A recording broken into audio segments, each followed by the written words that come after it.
Olá, estamos novamente no Ação e Reação, nesta quinta-feira, dia 19 de maio, chuvosa na Baixada Santista.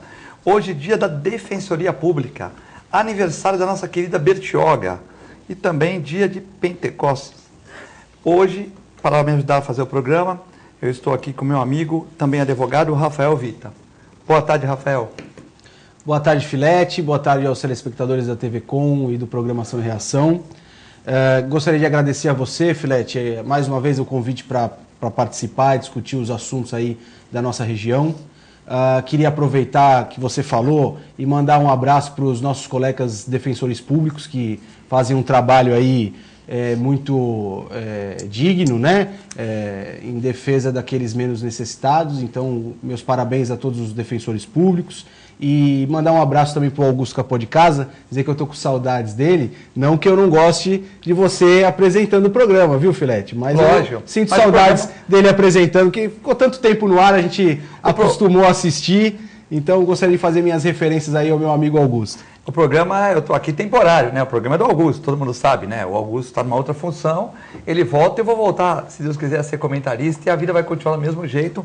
Estou aqui apenas para... Mas você substitui muito bem o Augusto, viu, Não Filete? com a mesma competência, mas estamos tentando... É que ele tem um pouco mais de idade, um pouco mais velho, né? Então ele está mais acostumado, a gente vai aprender. Segundo o Cirino, ele tem 59 anos de idade, mas eu acho que eu achei que fosse de Ação e Reação. Eu acho que é 50. De Ação e Reação ele tem 20, né? Ah, tá. É outro, então tem 50 só de Ação e Reação? Eu tinha escutado isso, mas tá um dia a gente vai chegar aí nesse patamar. Tá certo. E também o meu amigo também, Nelson Rodrigues, ambientalista, uma mesa genuinamente santista, né? 3 torcedores do Santos, 2 conselheiros e um torcedor que é o Nelson Rodrigues, o ambientalista. Boa tarde, Nelson. Boa tarde, Filete. Boa tarde, Rafael Vita. Boa tarde, telespectadores do programa Ação e Reação. É sempre um prazer enorme estar aqui nessa bancada junto com o meu amigo de tantos anos, Filete. E pela primeira vez fazendo um programa com o Rafael, que também é um prazer estar aqui conhecendo pessoalmente o Rafael e fazendo esse programa aí que vai ser com certeza um sucesso. Lembrando a você que o programa é repetido às 23 horas de hoje e amanhã na madrugada para os madrugadores à 00:30. E também em todos esses horários pelo www.tvcomsantos.com. Mandei um abraço ao pessoal de Curitiba que assiste o programa.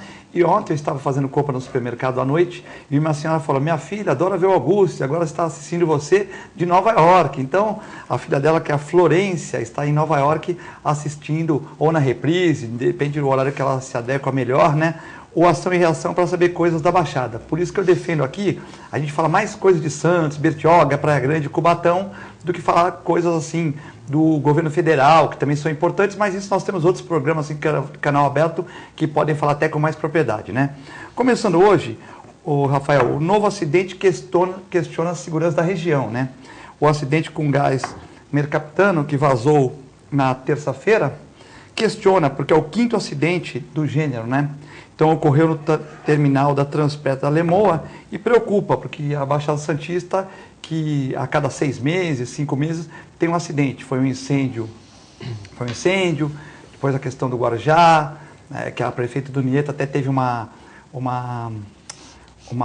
rapidez, né? Ela como professora de química, né? A gente também tem que elogiar as coisas boas. Mandou evacuar a área e aquelas 100 famílias saíram, porque é difícil para um prefeito mandar evacuar uma área, né? E a Antonieta teve essa sabedoria de mandar evacuar aquela área no Guarujá e as pessoas tiveram, nós tivemos apenas 1, 2 vítimas, uma vítima fatal, que é uma senhora que morreu depois de um tempo, tal, que é lamentável, tal, mas poderia ser muito pior, né? Então, a região ficou meio, né, parece que é uma bombinha que pode a qualquer momento detonar, né, Rafael? É verdade, Augusto. Eu queria, antes de mais nada, fazer menção ao nosso amigo Nelson Rodrigues, que eu acabei não fazendo nas minhas saudações iniciais. É um prazer imenso também participar com você, Nelson, que é ambientalista e que talvez possa corroborar algumas palavras que eu vou dizer sobre esse assunto, né? Ele, mais do que ninguém, pode falar tecnicamente com relação a esses acidentes que ocorrem aí na região portuária. Porém, Augusto, muito me entristece que a gente esteja aqui hoje discutindo, mais uma vez, um episódio que poderia ter tido uma consequência muito gravosa. Eu gostaria muito que nós estivéssemos discutindo o que o poder público, e eu falo de uma forma geral, porque eu acho que o Porto ele tem que ter uma sinergia entre os três poderes, o Estado, ao município e à federação, para que haja um planejamento. Então eu gostaria que nós estivéssemos aqui discutindo quais são as ações que estão sendo tomadas para planejar o porto de uma forma que esses acidentes não ocorressem, ou quando eles ocorressem, existisse de fato, efetivamente, uma ação que deva ser realizada, né? Voltando um pouquinho naquele último grave acidente lá que foi o incêndio na entrada da cidade, ali ficou evidenciado, né, isso foi muito esmiuçado, muito discutido em todos os canais de TV e os órgãos de imprensa, o quão nós estamos ali reféns, né, de uma situação pela qual a gente não sabe sequer o que fazer. Então, eu li hoje numa matéria no jornal Tribuna que parece que a Transpetro, que é a empresa responsável aí pelo vazamento, que na verdade acho que não foi nem vazamento de gás, né? Vazou um produto que eles usam no gás para emitir um cheiro, né? E as pessoas para dar cheiro exatamente, pro GLP, né? E que ela vai ser multada, né? Mas volto a dizer o que eu falei inicialmente. A gente está aqui novamente discutindo uma consequência de uma ação que já ocorreu. E não, mais uma vez não há nenhum planejamento e a gente vê como está exposto. Porque se fosse algo muito grave, um gás ou algo, a gente ia ter sofrido os danos e sequer houve uma mobilização para que avisasse. As pessoas ficaram sabendo pelas redes sociais porque havia o cheiro, enfim. Ninguém das autoridades avisou, a empresa também, eu acho que só tomou uma medida, emitiu uma nota posteriormente, depois que isso veio para as redes sociais. Mas, enfim, eu acho que eu só lamento essa questão de, mais uma vez, a gente estar discutindo uma consequência de um ato que ocorreu e não que nós estejamos discutindo o planejamento que deve haver aí no nosso porto e nas regiões adjacentes com relação a esse tipo de acidente. A Transpetro garante que não causou nenhum acidente para ninguém deu entrada em atendimento de saúde, né? Como o Vita falou, é um odorizante utilizado para dar cheiro ao gás GLP, né? Mas também a Prefeitura de Santos, por meio de nota, a Defesa Civil foi acionada e falou que o cheiro de gás se trata de uma falha na manutenção da empresa e que não causa danos aos seres humanos. Porém, poderia causar, né? Mas, felizmente, não causou danos. Nelson, a sua opinião sobre a questão da Baixada Santista, esses acidentes que, como o Vita falou, tiveram na entrada de Santos, no Guarujá e agora um novo acidente com vazamento de gás. Olha, Rafael, Filete, telespectador, é lógico que nós estamos numa região em que nós temos terminais de toda ordem, né, de todo tipo, e que esses terminais são, sim, um problema, tanto do ponto de vista da segurança pública, quanto do ponto de vista ambiental. Acho que tem um binômio aí muito importante para a gente tratar. Eu caminharia pela questão da cidadania, né, que é o caminho que o Rafael estava seguindo, a meu ver, em relação aos acidentes aqui da nossa região.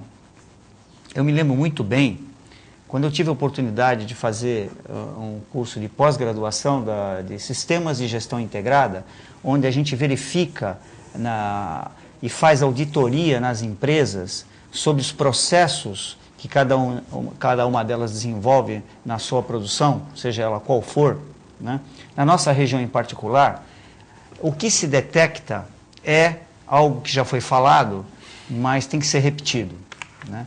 Porque nós temos problemas de segurança no trabalho, né? Existem normas, muitas normas, uma legislação extensa de segurança no trabalho e que falta fiscalização. Fiscalização. Porque não existe nenhum sistema 100% seguro. Não existe isso. Se não houver, uma fiscalização contínua, né, desses processos que estão sendo desenvolvidos dentro desse parque que nós temos aqui, principalmente o parque químico, né, todos os terminais da Ilha Barnabé, ou mesmo em Cubatão, enfim, nós temos uma região extremamente perigosa. É importante que as pessoas saibam e tenham consciência que é uma região extremamente perigosa, né? E que é uma exigência, sim, da população, e não é uma questão de ser ou não ser ambientalista, mas acho que cada cidadão brasileiro, e nós aqui da nossa região, tem que ser um ambientalista. Eu acho que hoje, no século XXI, é uma obrigação nossa estar vigilante na questão ambiental, na questão da segurança do trabalho, uma exigência da sociedade, cidadania, né? E os gestores públicos que têm essa obrigação, porque assumiram esse papel, de estar representando a sociedade nessa questão. Então eu concordo com o Rafael quando ele fala que existe aí uma responsabilidade pública dos gestores, né? Lógico que não é o prefeito que está ali na área de um determinado terminal vendo isso, tá certo? Mas eu acho que a prefeitura, eu acho que os demais órgãos de fiscalização, a CETESB, por exemplo, tem que ter uma fiscalização mais intensiva, não que não o faça, faz sim, porque é uma das melhores empresas do país, a CETESB, e uma das melhores do mundo, mas a gente sabe que, infelizmente, o acomodamento, a negligência que ocorre do ser humano no trato ali do cotidiano do seu trabalho, ela ocorre, né? Talvez em algum momento haja uma negligência, um acomodamento, enfim, é uma falha humana que geralmente ocorre, né? Então eu estou caminhando por essa parte da cidadania, e não pela a parte técnica, exclusivamente técnica, porque eu acho que o grande problema nosso é que nós temos uma legislação enorme, tanto do ponto de vista ambiental, quanto do ponto de vista da segurança do trabalho, mas essa legislação, por muitas vezes, é negligenciada pelo elemento humano.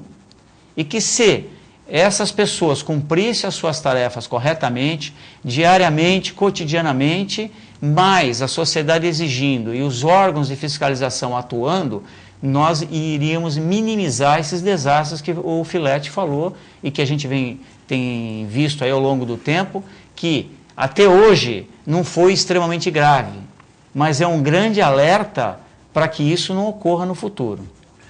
Lembrar você que pode participar pelo WhatsApp, que estava na tela aqui, 981-598868, para fazer críticas, sugestões, até discutir pautas, né? Fazer perguntas aqui para o meu amigo Rafael Vita, que também é conselheiro do Santos, somos conselheiros do Santos, e também ele mexe com a parte de crimes digitais, né, Vita? Queria que você falasse um pouco agora, só para a gente esclarecer, porque é uma dúvida que muita gente... Como é que está essa coisa? Porque hoje em dia o cara põe no Facebook, ele vê o Nelsinho falando alguma coisa de meio ambiente, ele põe lá, poxa, Nelson, parabéns, você é muito inteligente e tal. Poxa, legal. Aí o outro, discorda de você, Nelson, tá? Mas tem aquele outro que às vezes fala, você é burro, você é um covarde e tal, e acha que fica por isso mesmo. Mas não é bem assim, né? O cara pode fazer um print e o resto o Rafael Vita complementa com mais propriedade. Vamos lá, Filete. Essa é uma questão que está aí para ser discutida. Eu acho que quanto mais a gente abrir essa discussão, mais trouxer essa discussão aí para o centro da questão, mais informado as pessoas ficam e melhoram as suas atitudes perante ao chamado mundo virtual.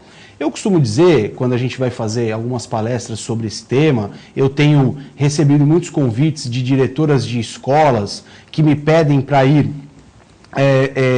fazer palestras aos pais dos alunos, porque a nossa geração, né, Filete? A nossa geração e talvez as gerações um pouco para trás da nossa, nós não nascemos, não vivemos a vida escolar com essa tecnologia e com essa diversidade de aplicativos e de situações que nós temos hoje. Então, às vezes os pais têm certa dificuldade para lidar com os filhos e como agir, né, e como, na verdade, orientar essas crianças, esses filhos, esses adolescentes a usarem de forma boa as ferramentas que a internet nos proporciona.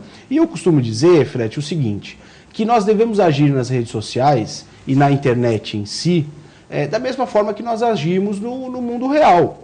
Então, ninguém sai na rua xingando as outras pessoas à torta e à direita. Então, não devem fazer isso também no ambiente virtual, né? Ninguém sai com uma placa e uma foto pejorativa de alguém pela rua tirando sarro dessa pessoa. Então isso também deve ser transportado para as redes sociais. E a outra coisa que precisa ficar claro, Filete, é que a internet não é uma terra sem lei. O mesmo crime que é cometido no mundo real, eu gosto sempre de fazer esse paralelo entre o mundo real e o mundo virtual. O mesmo crime que é cometido fora do mundo virtual, ele também ocorre lá dentro. Só a maneira e a ferramenta que se utiliza para se cometer esse crime ou, eventualmente,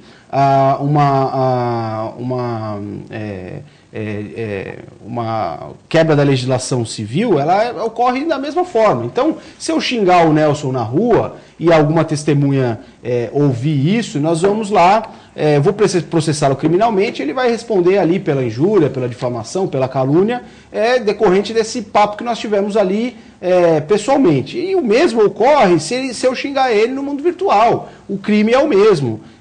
Pelo contrário, no mundo virtual, o mundo virtual deixa rastros. A gente consegue apurar, inclusive fazer prova mais fácil do que isso. Mas é pior, né? Muito pior. Se eu xingo, o cara xinga na rua, depois ninguém quer ter, é mais difícil de fazer essa prova. Né? Agora, na virtual, você faz o print, virtual, né? E outra coisa que eu costumo dizer, Filete, é o seguinte... que a pessoa não deve escrever nada nas redes sociais que ela não publicasse num outdoor numa avenida movimentada. Então, sempre que o cara for escrever alguma coisa na rede social, ele para e pensa assim, poxa, será que eu publicaria isso num outdoor com a minha assinatura na esquina da Avenida Paulista, lá no horário de rush, na Costa, né? Bom, Santos, se eu não faria isso, então eu também não devo escrever isso aí na rede social. Por quê? Porque na maioria das vezes a quantidade de pessoas que vão ver o que ele escreveu ali e que aparece com a sua assinatura, com a sua foto, é um número infinitamente maior do que seria as pessoas que passariam por esse outdoor. Então, eu acho que as duas dicas mais importantes para a gente falar sobre essa questão é pensar antes de escrever, né, e agir dentro do mundo virtual da mesma forma que se age no mundo real.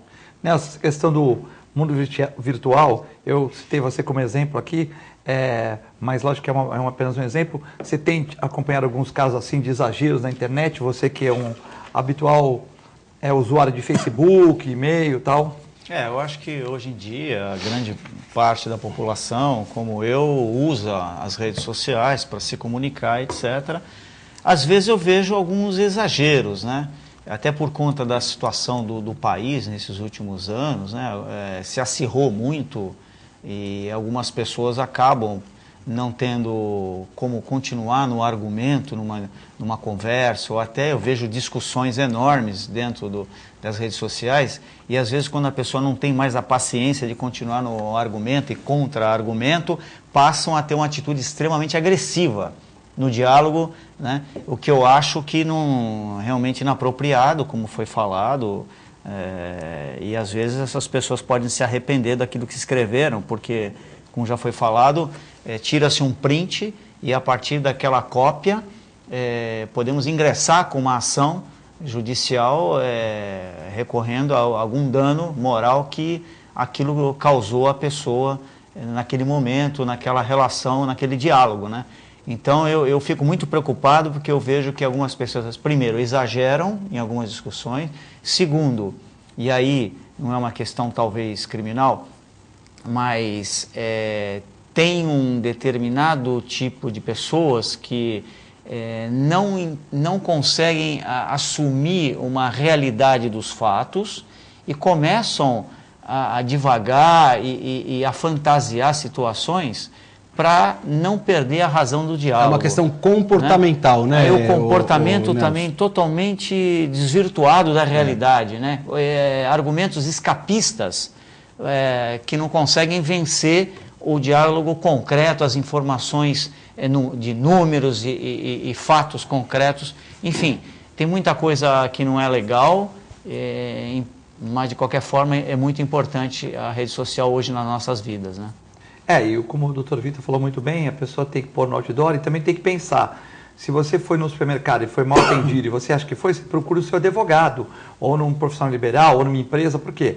Você, quando põe na internet, você está julgando sem você ter aquele estudo, aquela formação de um juiz, concorda, Vitor? Vamos supor, se eu chegar lá e falar assim, puxa, comprei uma carne, estava não sei o que lá.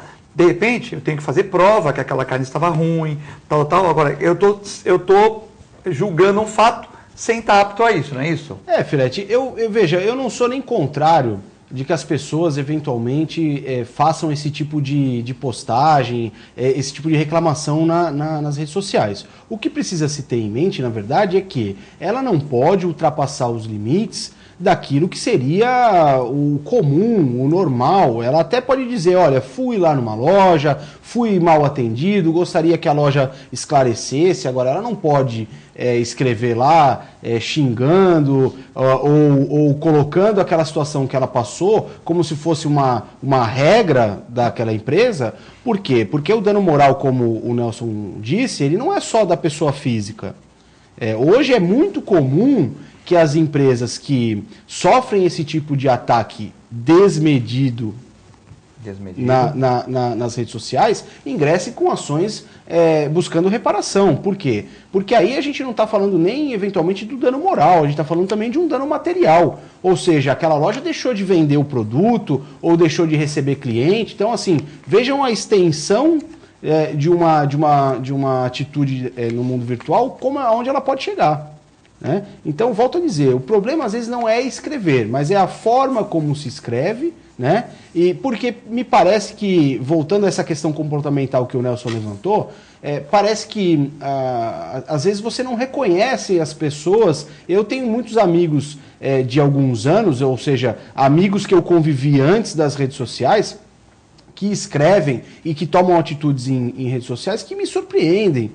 Você fala, poxa, será que eu conheço aquela pessoa? Ou ela é uma pessoa diferente ali no mundo virtual? Porque isso é um fenômeno também, viu, Filete? Viu, Nelson? Isso aí é uma coisa que, inclusive, quando a gente vai se aprofundar nesse tema, a gente vê os antropólogos dizendo que as redes sociais e a internet, eles criaram uma nova figura de estudo comportamental humano, onde a pessoa ali ela se transforma como se ela estivesse vestindo uma nova roupagem de comportamento nas redes sociais, que vem sendo objeto de estudo pelos psicanalistas, pelos antropólogos, etc., para verificar o porquê que aquela pessoa, que não é daquele jeito, ela se comporta daquela forma no mundo virtual.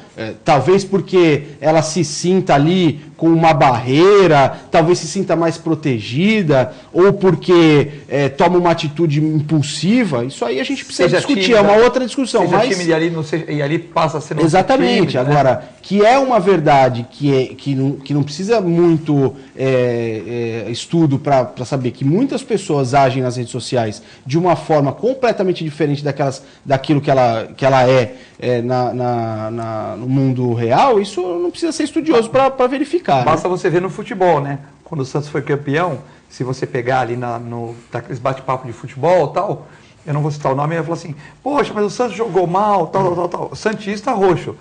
Beleza, aí eu pus embaixo. Mas quando o Santos jogou melhor no outro jogo com o Audax, que deram 2 pênaltis, mandou 2 bolas na trave, você colocou isso? Não, você colocou, puxa, que chato, empatou, tal. Quer dizer, na verdade, quando o time jogou melhor, você não valorizou. Mas quando o time jogou pior e ganhou, ou de uma certa maneira usou uma estratégia, você valorizou essa coisa, como se não tivesse vindo o título. Quer dizer, o cara nunca está contente com nada, né, Nelson? Se você até me permite, eu queria parabenizar e fazer uma correlação com esse assunto da internet e das redes sociais, mas parabenizar o Laboratório de Bromatologia da Universidade de Santa Cecília, né? Porque também saiu nas redes sociais, aí nos jornais, etc. Um trabalho brilhante que rodou todas as redes sociais da nossa região e provavelmente de outras, o trabalho que foi feito na análise do leite, né, em várias marcas de leite, identificando o elemento formol dentro dos leites. Então, tem aspectos das redes sociais como esse de interesse público importantíssimo. Mas aí estava embasado em pesquisa. Embasado, né? em pesquisa. Não era aleatório, né? Não, eu já eu sou técnico de laboratório e sei a importância do setor de bromatologia para análise de alimentos. Quer dizer, isso traz um benefício enorme para a população quando a gente tem um embasamento técnico. Então, parabéns à Universidade de Santa Cecília e ao Laboratório de Bromatologia pelo serviço que fez aqui para a nossa região. Nós vamos ao rápido intervalo, vamos ver as mensagens por WhatsApp e já voltamos.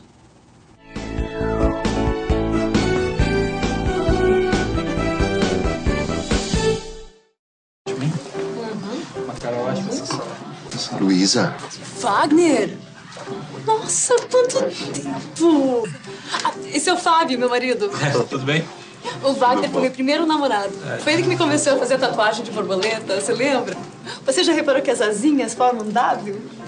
É de Wagner. Ai, que bom dia. Tem coisas que a sua família não precisa saber. Mas se você é doador de órgãos, isso você tem que informar. A Clínica Multiimagem é especializada em exames de radiologia e diagnóstico por imagem, investindo continuamente em tecnologia e trazendo constantes inovações para proporcionar à comunidade médica e seus pacientes diagnósticos ainda mais precisos. Sua nova e moderna estrutura, aliada à tecnologia de ponta, juntamente com o corpo clínico especializado, tornam a Clínica Multiimagem um dos centros de diagnósticos por imagem mais avançado do estado de São Paulo. Entre em contato pelo telefone 3202-1250. Com o objetivo de atender cada vez melhor, o Plano de Saúde Santa Casa oferece a você e a sua família uma ampla rede de atendimento em Santos, São Vicente, Praia Grande, Cubatão e Guarujá. Além de contar com a melhor equipe médica e multiprofissional do litoral paulista. Plano de Saúde Santa Casa de Santos. O melhor atendimento em plano de saúde. 3226-6200. A TV Com traz qualidade e interatividade para a Baixada Santista. Nos preocupamos constantemente com a qualidade de nossas produções. Por isso, investimos em equipamentos e profissionais qualificados. Nosso estúdio é, sem dúvida, um dos mais bem equipados da região. São mais de 40 metros quadrados de tecnologia. TV Com, sempre com você. Porta.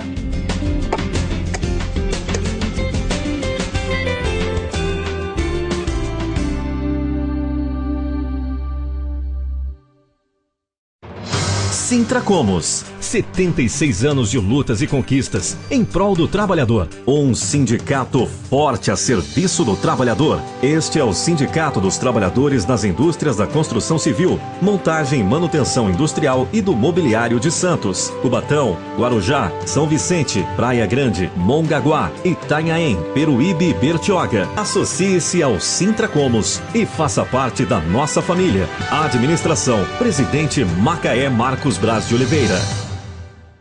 Existe um lugar em Santos onde você encontra os empreendimentos mais fascinantes da região. Um lugar amplo, aconchegante, feito para oferecer o melhor atendimento para você. Um lugar que reúne as melhores opções residenciais e comerciais nos bairros mais nobres de Santos. Um lugar que a gente nem precisava dizer, porque você já sabe. Central de Vendas Grupo Mendes, Rua Guaiaó 55, Aparecida. Venha fechar um bom negócio para abrir as portas do seu novo lugar. Sindicato dos Trabalhadores Municipais de Praia Grande, há mais de 20 anos levando aos seus associados planos de saúde e convênios, assistência odontológica e jurídica, curso de capacitação e outros benefícios, dando aos servidores melhores condições de trabalho e qualidade de vida. Para mais informações, acesse o site www.sindicatopraiagrande.org.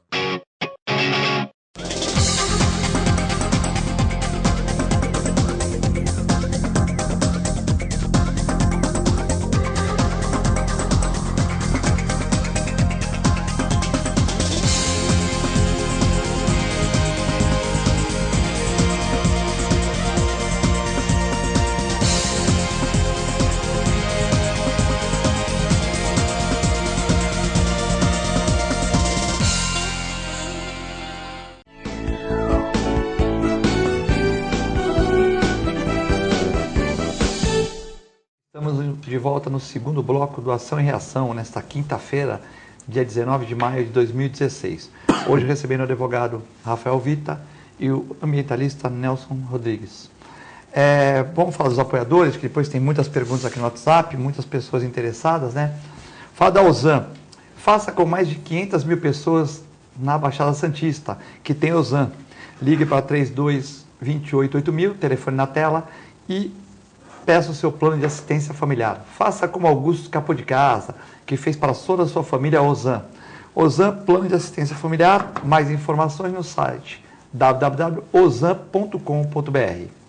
Também agora um abraço para o Boqueirão Express Grill, desculpem. É do Nelson. O Nelson São Paulino está contente, viu, Rafael Vita? Está contente o São Paulo que derrotou o Galo, né? O Galo do nosso amigo Robinho, né? Que assim como o Marquinhos Gabriel, que queria jogar uma Libertadores e jogou 19 minutos, né? E o Robinho, que é o nosso ídolo aqui, foi para o Atlético, mas infelizmente não vai prosseguir na Libertadores. O São Paulo perdeu, mas levou. Aí vários alimentos deliciosos. Rafael Vita come lá de vez em quando, já vi lá comendo com o meu amigo Aldo Neto. Aldo Neto que mora lá em frente, pertinho, ao lado da Unisanta, Rua Lobo Viana 89, em frente ao Super Centro Boqueirão. Deliciosos pratos que você pode conferir. Rua Lobo Viana 89, um abraço para o Nelson, que é São Paulino, está contente, e para o Paulo, que é coringuento, corintiano, nosso amigo também, que está aí meio decepcionado com o primeiro empate do Corinthians, mas o Tite falou que o time vai reagir. Bom, falando um pouco de futebol, o que você achou rapidamente da vitória da derrota, mas da vitória do São Paulo ontem no Horto, né? Onde os atleticanos falam que caiu no Horto, está morto. Mas ontem não foi muito bem assim. Ontem o São Paulo reagiu e trouxe a vaga da semifinal para o nosso estado. Eu acho, Fred, que o São Paulo foi inteligente. Eu acompanhei parte do jogo e vi que ali no início, quando o Atlético marcou os 2 gols, o São Paulo, obviamente, ali diante de em tão poucos minutos ter sofrido os 2 gols, se desestabilizou um pouco, mas soube jogar com inteligência, né? Havia aí a possibilidade da marcação de apenas um gol e por ocasião do critério de desempate ter vencido o jogo, né? Aliás, ter vencido o jogo não, ter classificado. E eu dizia no final de semana pro meu amigo Ricardo Arruda, que também é São Paulino, que se o São Paulo passasse por esse jogo, teria muita chance de ser campeão, porque já não é nada, já está na semifinal, né, Filete? E pode ser que tenha uma disputa aí entre 2 argentinos que sejam que tem que jogar entre si. Já fica aí vai jogar com o eu acho que nenhuma Libertadores é fácil, mas eu acho que o pior jogo que o São Paulo tinha pela frente foi o de ontem, e passou, e tem grande chance de ser campeão. Lembrando que os São Paulinos, né? Tem aqui meu amigo já ligando, Paulinho Bonavides, ele é da família Bonavides, um abraço para toda a família Bonavides, ele que é São Paulino doente, né? Tá contente, falou, viu meu São Paulo, filete? Tá certo. E lembrando que o São Paulo já ganhou Libertadores e Mundial no impeachment, né? Então o São Paulo diz que quando há impeachment, quando há problema no Brasil, geralmente o São Paulo ganha Libertadores, né? E aí, Nelson, essa questão aí do São Paulo ontem, sair com a vaga para a semifinal da Libertadores, que é um campeonato muito, muito prestigiado aqui na nossa terra, né? De Minas Gerais. Eu assisti o jogo uma noite chuvosa, muito própria para ficar em casa, tranquilo com a família, assisti o jogo. E eu acho assim, embora o Atlético fosse bastante incisivo, né? Teve um volume de jogo forte em cima do São Paulo, mas também há que se considerar que o técnico de São Paulo, argentino, né? Experiência em Libertadores, né, Nelson? Especialista em Libertadores, conseguiu montar um time estrategicamente para segurar, né? Mas tomou aqueles 2 golzinhos lá no começo que quase vai, hein? Tomou aqueles 2 gols, mas eu sinceramente achei que o São Paulo, pelo menos vendo pela televisão, não se desesperou. Continuou tocando a bola, segurando o jogo, fazendo aquela catimba característica de técnico argentino, conseguiu segurar... Tocou bem a bola, fez o tempo rolar bastante, enfim, fez o seu golzinho. Na soma dos 2 jogos houve um empate, né? 2-2, e conseguiu garantir a sua vaga. Eu acho que foi uma estratégia que deu certo, parabéns ao São Paulo. Ministério do Turismo volta a defender a legalização de jogos de azar no Brasil.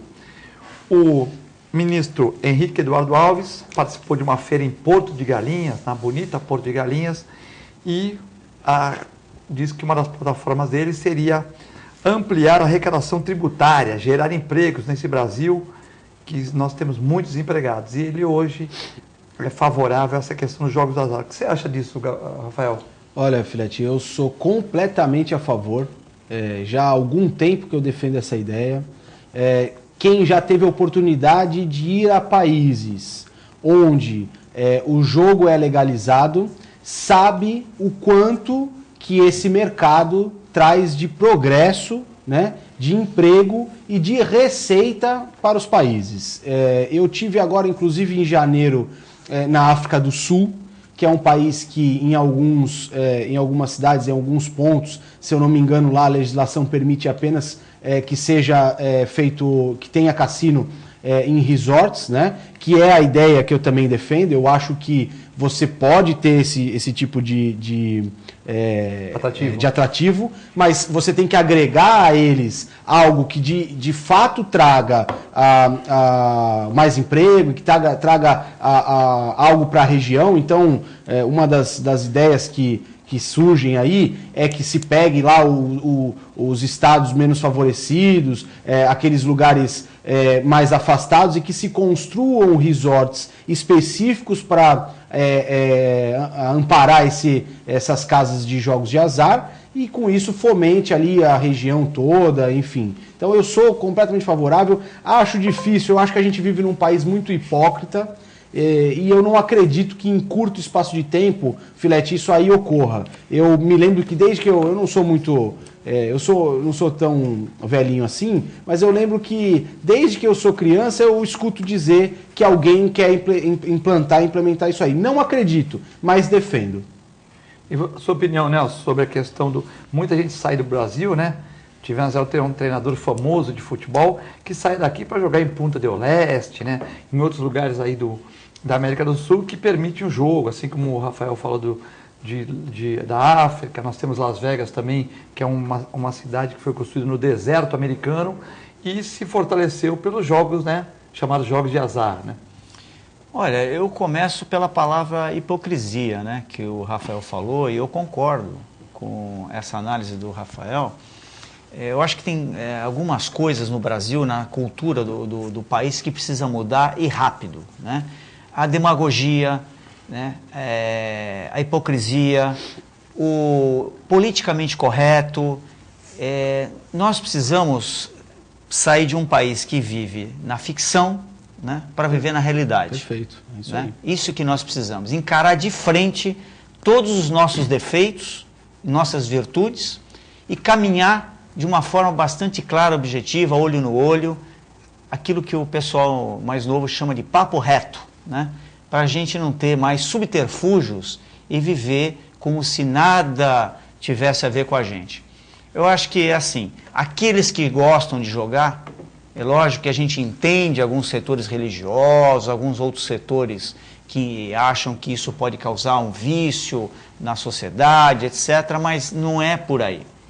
E, na minha opinião, eu acho que se nós tivermos regras claras, e o Rafael, que é advogado, pode contemplar essa colocação, regras claras, uma legislação muito clara, objetiva, de quem pode, quem não pode adentrar a um local para se jogar, que isso seja respeitado, fiscalizado, e mais, uma boa parte das nossas divisas, cidadãos brasileiros que vão para o Uruguai, vão para Las Vegas, vão para a Europa, vão para várias partes do mundo lá jogar porque aqui não tem condição. E deixam caminhões de dinheiro, né, lá, né, Nelson? Que poderia ficar aqui, né? Além de deixarem um caminhão de dinheiro lá, nós deixamos também de trazer o turismo internacional para vir gastar o dinheiro aqui no nosso país, não só no ponto onde existe o jogo, mas também as pessoas vão visitar, vão se hospedar em hotéis, restaurantes, etc.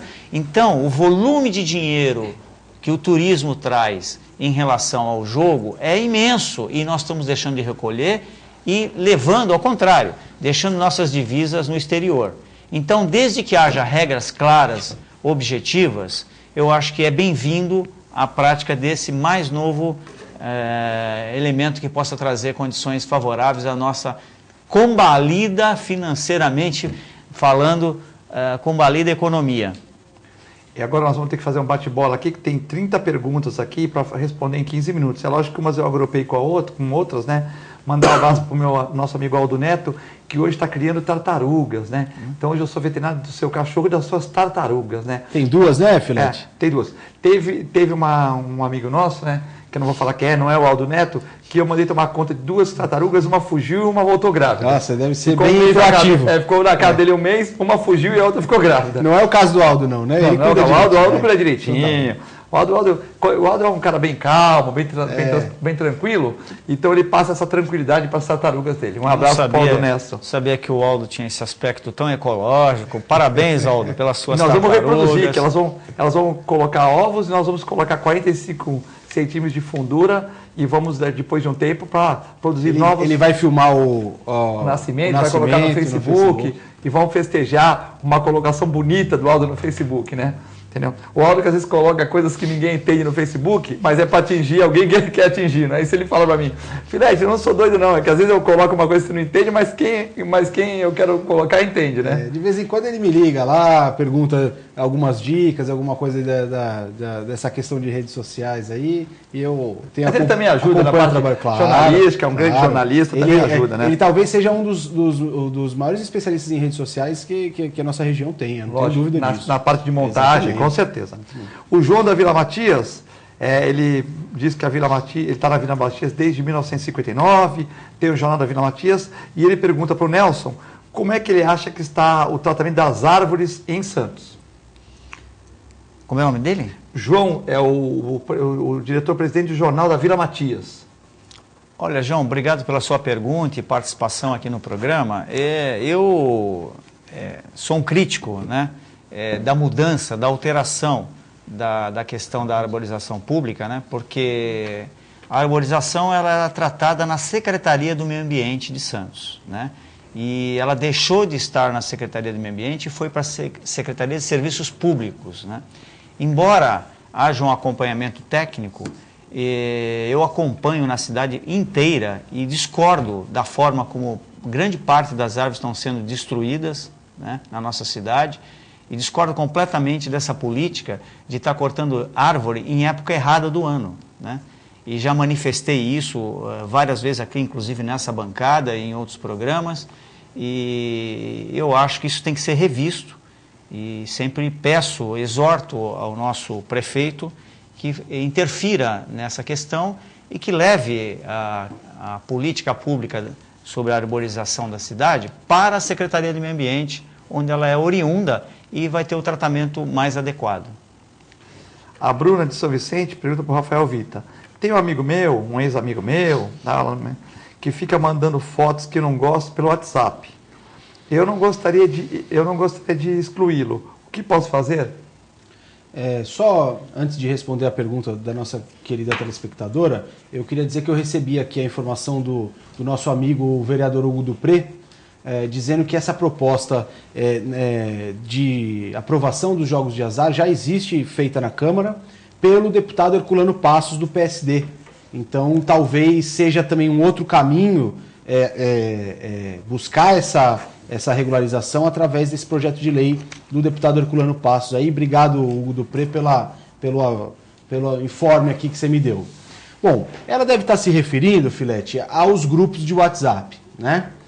Infelizmente, a gente não tem como fazer um controle prévio daquilo que outras pessoas vão postar ou vão publicar ali no grupo do WhatsApp ou diretamente para ela, né? É mais uma questão aí de relacionamento com essa pessoa do que um ponto de vista técnico. Porém, se essa pessoa postar alguma coisa ou enviar alguma coisa num grupo que ofenda a outra pessoa, ela deve responder por isso, criminalmente ou na justiça civil por uma reparação de dano moral. Mas eu acho que a conversa seria o melhor caminho aí, porque, como eu disse, não há como fazer essa prévia do que outra pessoa vai postar, a não ser que você bloqueie essa pessoa, né?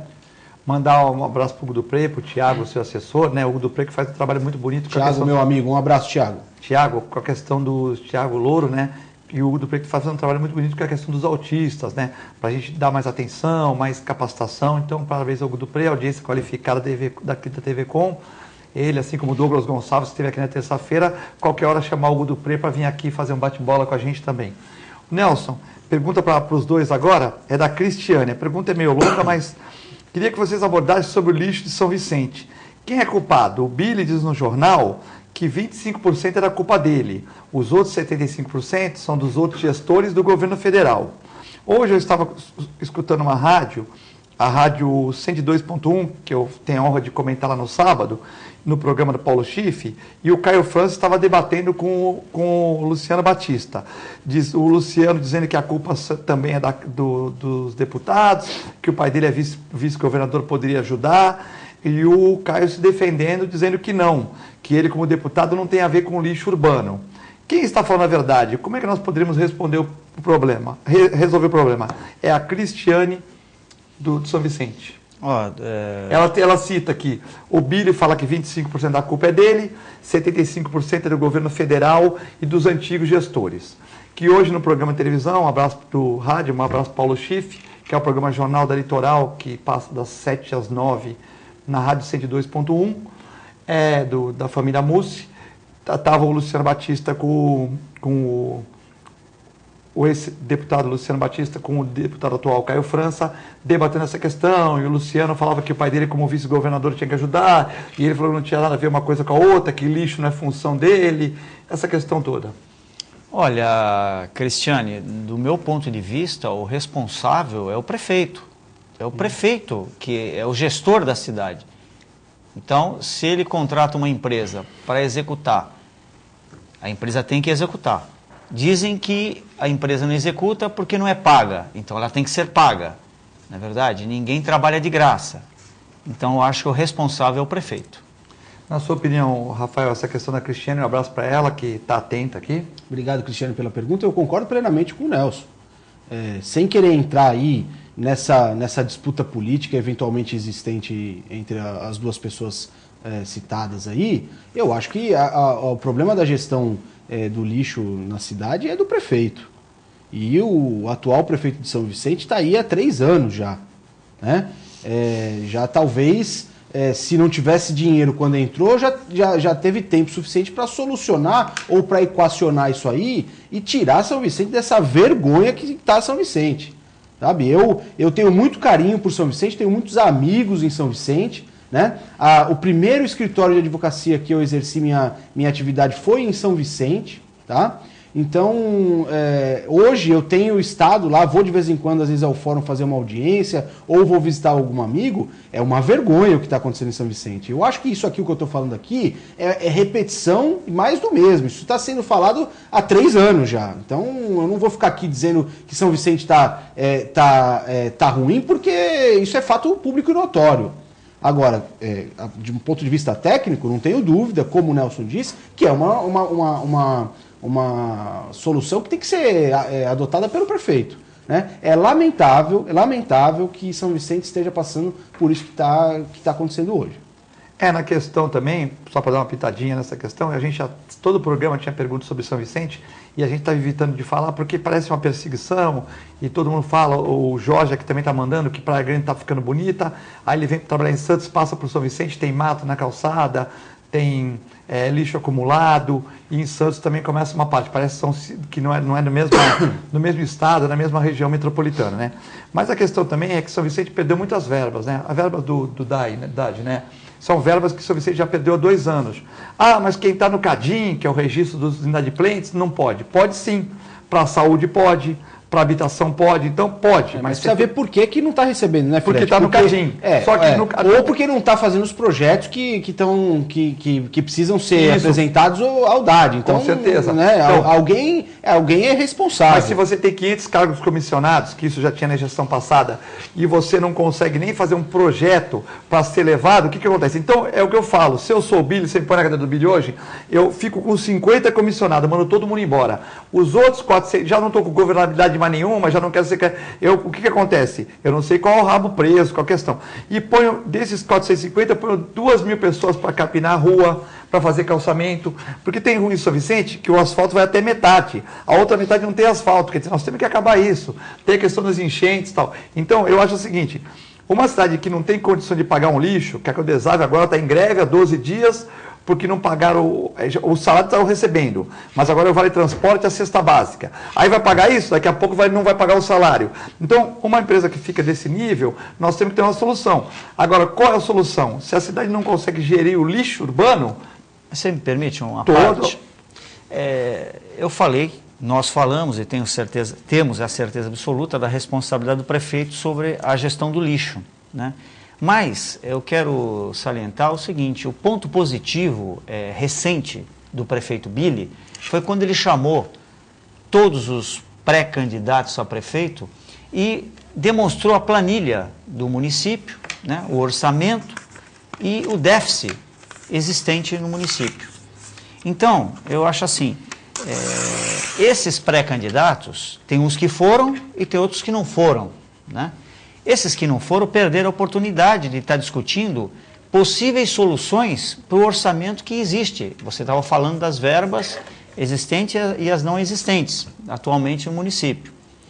Então, quando você quer resolver o problema da sua cidade, não basta só fazer política contra o prefeito. Você tem que apresentar sugestões na solução dos problemas apresentados. Eu acho que isso é uma responsabilidade pública de quem já pretende ser um pré-candidato a prefeito. Então, independente de ficar nesse diz que me diz, que fazer política só para queimar o adversário, eu acho que nós no século XXI já não estamos mais nesse caminho de fazer política para queimar o oponente. Nós temos que fazer uma política e deixar bem claro para a população qual é a nossa proposta para resolver aquele problema. E, se possível, ainda dentro da gestão desse prefeito, colaborar para resolver. Porque a população vai saber que você está exercendo o seu papel de cidadão e de ser político e a sua responsabilidade social, ou socioambiental, melhor ainda, né, para contribuir para a melhora dessa cidade, no caso São Vicente ou de outros aqui da nossa região, antes de sair candidato ou mesmo de ser um prefeito. Então isso já é a sinalização que a população precisa ter sobre o seu caráter e a sua vontade de resolver os problemas. Lembrando que 10 prefeituráveis de São Vicente, 3 não foram, que é o Davi, o Pedro Gouveia e o Luciano Batista. E segundo o prefeito Billy, né, 57% das pessoas da cidade não pagam IPTU. Então, vulgarmente falando, de cada 10 carnês, segundo o prefeito Billy, 6 não estão sendo pagos. Como a verba dos impostos também de comércio caiu, o prefeito diz que não tem condição de gerir a cidade e que a cidade dá um prejuízo de 14 milhões por mês, né? Essa é a questão do prefeito Billy. Como o Nelson falou, resumindo vulgarmente, na briga do mar com o rochedo, quem apanha é o marisco, e como o Rafael falou, é a população de São Vicente, que é muito querida, e que nós temos obrigação de levantar a autoestima e votar bem. O vicentino tem obrigação de votar bem, como todos nós, para que a gente tire São Vicente dessa questão, desse caos urbano que está vivendo nessa gestão, não é isso, Rafael? É isso mesmo, Filete. Eu queria mais uma vez corroborar as palavras do que o Nelson disse. E, veja, quando eu falei da responsabilidade do prefeito, nada pessoal contra o Billy, eu nem o conheço, né? A gente estava alguma coisa, exatamente, né? Nós vamos falar agora o que eu e o Nelson queremos dizer aqui é que cada um tem que arcar com a sua responsabilidade e faz parte de toda a população e muito mais daqueles que são futuros candidatos ou pré-candidatos a gerir a cidade, de ter essa preocupação, porque São Vicente chegou num ponto que já é uma questão quase de saúde pública, poxa. Né? A gente tem lá uma situação que acho que nem lá atrás, quando São Vicente não tinha atingido ainda um ápice de cidade em termos urbanos, ela passou. Então é lamentável, mas vamos torcer para que os queridos vicentinos saiam dessa condição aí e a cidade volte a ser bonita como sempre foi. Viu, Rafael? Você pode ficar tranquilo aqui, porque o programa TV Com Debate é um programa, como você me falou, é um programa aberto e como nós aqui agora falamos que 57% das pessoas, segundo o prefeito, não pagam IPTU, que é a verba do comércio, que é uma das verbas que vem do INSS, também caiu. Então a gente sabe que São Vicente teve perda de arrecadação, sim. Então nós sempre estamos vendo um lado e vendo o outro também, para não nada contra o Bílio. Eu até torcia para ele fazer um grande governo, até quando eu comecei a fazer o programa, eu falei, vamos, Bílio, até eu brincava, claro, tal, né? Para ter uma reação. E eu acho que o Nelson foi muito feliz quando falou que esta união, que o prefeito queria chamar os prefeitos bravos para conversar, foi uma atitude nobre. Então aqui nós estamos para criticar e elogiar também, né? Claro, eu acho que o que importa é defender a cidade de São Vicente como um todo, e todo mundo tem que ajudar.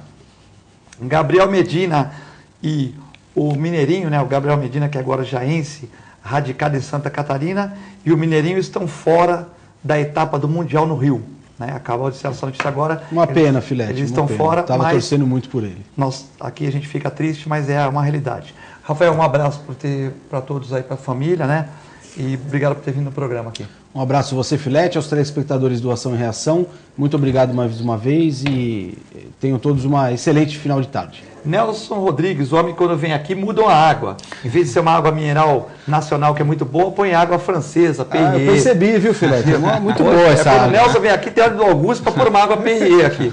Olha, eu queria, antes de mais nada, mandar um grande beijo para minha mãe, a Dilma Rodrigues. Não é a Rousseff, é a Rodrigues. Cuidado, hein? É Dilma Rodrigues, que já é sua fã, né, Filete? Sempre manda um abraço para você. E também um abraço para todos os telespectadores. Aqui, muito obrigado pela minha participação, junto com o Rafael, com o Filete. E um abraço a todos. Vamos embora com Deus, fique com Deus e com a extensa programação da TV Com. Boa tarde.